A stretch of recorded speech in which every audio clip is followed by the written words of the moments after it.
jam hira mon bandiraɓe tedduɓe musidɓe sehilaɓe dingiral jamma bela hetto bela jamma bela ɓe mbi ko wona lacciri e saño saka ngela. ɗum noon en garti ɗo ha hande jokkude ɗo taro deftere nde gonnoɗen e dow mum, deftere witende sawru nde windi ɗum musidɗo men Mouhamed Diallo gorko mo jum donde. tawi deftere nde ko deftere jime pular. hande noon eɗen natira ɗo e nde ɗo yimre nde inniri ɗum waajuji.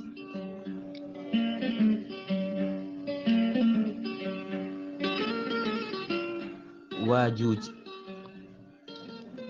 keɗoɗen waajuji mbatten ɗi e haajuji, keɗoɗen gongaji ceerten e goƴaji, ndenten cembenno maaje sangane ndendinɗen peeje. so en keɗaki waajuji, haajuji gontana en goƴaji, waajuji kanani wonde tan e jamaji, waajuji ina poti sareɗe ɗo wona tan e jumaji. moƴƴinen jikkuji e nder galleji, yo needi men moƴƴiri feeñ e beddaji, gollowo ko moƴƴi jobdi mum ko nadde aljannaji.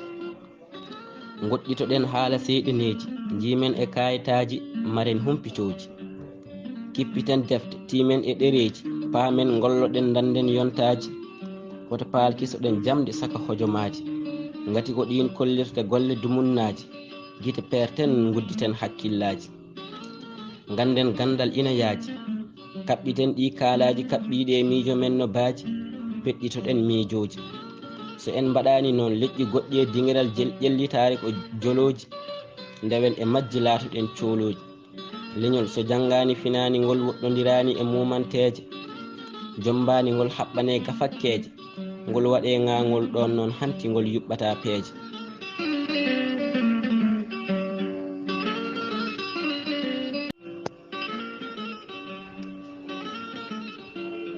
debbo pullo liite liiti corume gutti daaɗe toƴƴi, hayyo woyyo debbo pullo ari, hayyo needi koye amin tindi, hayyo pinal e fet hakkilantagal min jiiti. so wonano an min jii tawanno becce min piiti, debbo pullo ne min jima min belti, ne min ceedima ɓerɗe amin beyti, joɗnamma ko gueɗe pulago ngumin parnori, wadde yiide joɗnamma wontani amin duɗal e mum min giti. debbo pullo ndeke joɗnam ɗam mooɓi ko fina tawa min dey mi jaaɓi, aduna waylo waylo ko aadaji ma haaɓi, sikkoɓe ko finɓe nani bonnita gueɗe gannima no buuɓi ɓe caɓi.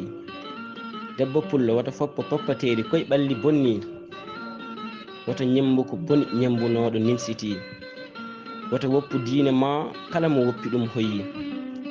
debbo pullo e kerse debbo pullo nani fiɓi, koyɗe makko o ñiɓi, bonɗi e jikkuji o liɓi.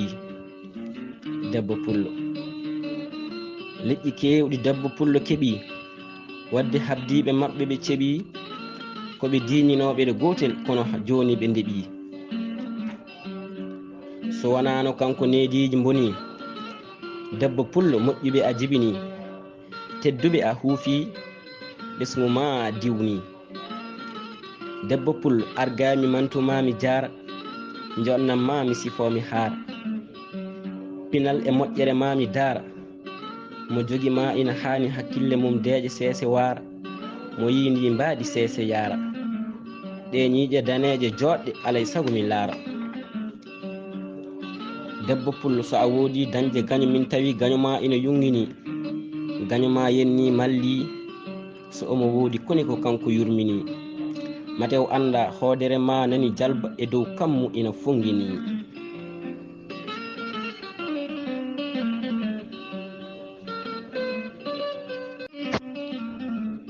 gollu ko moƴƴi woto yeccito, acci wiide yimɓe ina gañma, acci wiide yimɓe ina ɗawma, acci wiide yimɓe ina ñohma, acci wiide yimɓe ina liggoma. bandam wat ko mbaɗata ko, gollu ko gollata ko, sa watti hakkille ma eko yimɓe mbiyata ko a tampat kono a wonata ko ɓe jiiɗi ko. haaloɓe ko kalata ko, koko kalata tan ko kalata ko, tesko koɓe kalata ko mbitta koɓe layata ko. so ina selli koɓe makata ko, etoɗa waylude ko mbaɗata ko, so ina ñawi koɓe gukkitta ko way hona nanani koɓe gowlata ko. ummo daro ya ƴeew ko jahata ko, tiindo ko kuccanɗa ko, fandare ma ko tabitinde ko juɓɓinɗa ko. sa welsindima falja majja ko jiilotoɗa ko, sa himmiri keɓa mara ko ɗaɓɓata ko. neɗɗo ina moƴƴi nde andata to fayto, so anda yo ruttoto ummino to, hakkille yo durne to woƴƴito. hakkille o jibta ko jiiɓino ko, aade saña ko firtino ko, o timmitina ko ngakkuno ko. o fiɗɗito, o hafto, o softa, o focco, o dinco, o lofta, o rento, o teylo, o softa, o rento, o teylo, o jofta.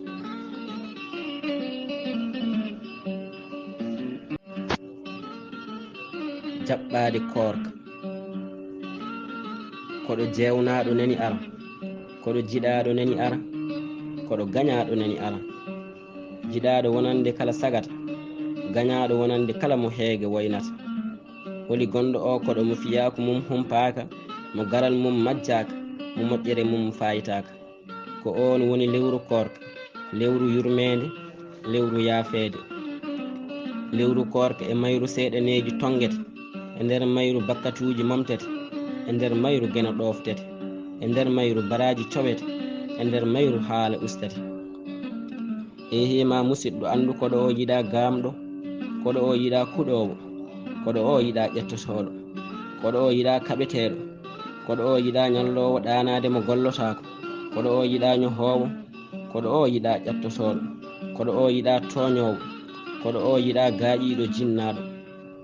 musidɗam julɗo andu kadi koɗo o ina jogui ko yiɗi. omo yiɗi coftuɗo, omo yiɗi cakkotoɗo muddotoɗo, omo yiɗi ñallowo e jumaji taw deftere Allah ko jangowo, walla inde Allah noddowo, e wadde ko moƴƴi kuñƴowo. korka a laatima e ɓernam jiɗaɗo, e hakkillam tongaɗo, e ɗemgalam saaha e saaha foof jangtaɗo. korkam yiɗima kattuɗi, gillam e ma ko labtuɗi, baraji ɗi neɗɗo wawi hebde ma ko mbajjiri tan andiɗi. korka mo sali hordemo yo andu luutama moƴƴiɗi gona koytuɗi. korka giɗam mbeɗa sabbimani garata geno mi rewru ma. korka somi serani e hordema aljanna biteɗo rayyan mami naat saabu ma. korka mi tampat tan kono mi wona kaldowo ɓuure ma. julɗo andu korka ko koɗo ma, hitande foof ko lewru wotoro arata e ma, balɗe 29 walla 30 fawoto e ma. wadde muñan mo mbaɗa ko yiiɗe kon mbala kon seeɗa so yerodirama e goɗɗe gonɗe hitane ma. julɗo koɗo tedduɗo nani ara e ma. julɗo añ ko koɗo ma añi, Allah yiɗma. julɗo yo Allah walle ha mbasa yawtude keeri koɗo ma.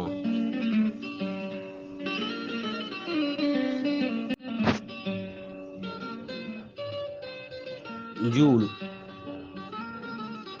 andu julɗo mo juulata hayso ko julɗo wonko ngakki, mo juulata janggo koko hakki. juul cambanu lekki ɓokki. julɗo biyowo juulata yo andu fenade koko wakki. juulu no wayni webde wadde so neɗɗo waɗani ɗum koye calimo baari sakki. on de ñalawma darga hakki, ɗi ɓooli molanaɗi maleykaji e ɓandu makko lappi. ngam dewal mbajjiri o woppi, ñana hen badial woyi ha yeeso foof ɓuuti. nden dey nimsa joli, ɗo ina doge ala nganumma waɗi. badial luuka woyi heegam feere boni. sinno mi andino tawat no mi daɗi, e ɗi jeyli gulɗi o saasi, e ɗe lebte cattuɗe o duumi. mo hulani mbajjiri koye tooñi. teddinɓe juulu ɓen dey aljanna gene rokki, ɓen dey malama ngam jojjanɓe juulu ɓe dokki. e nder aljannaji ɓe koɗi, yurmede geno ɓe keeɓi, caggal nde juulu ɓe teddini. nde goto kala fiitinde leydi takɗo ɗum ɓalli, woni kala ɓernde mum weyti, noddali maɓɓe jomiraɗo jaaɓi jaaɓi, torali maɓɓe mbajjiri latni. koni ko ɗum weɗi huccidde takɗo ɗum ina ñaago, jomiraɗo ina welto ina wiya jeyaɗam ñaago mimi jaabo, to ɓe goni foof yoɓe cumbuɓe caƴo. juulu koye calɗi diine jeeya, ko tagui so aɗa juula keñoɗa, ko hatma wadde seesa keɓinoɗa. juulu koye calɗi diine jeeya, ko waɗi so aɗa juula jeccitoɗa, ko hatma andude koye geno kucciɗɗa. juulu koye calɗi diine jeeya, ko tagui so aɗa juula adunaru miijoɗa, mate a anda koye haaju tiiɗɗo gonɗa.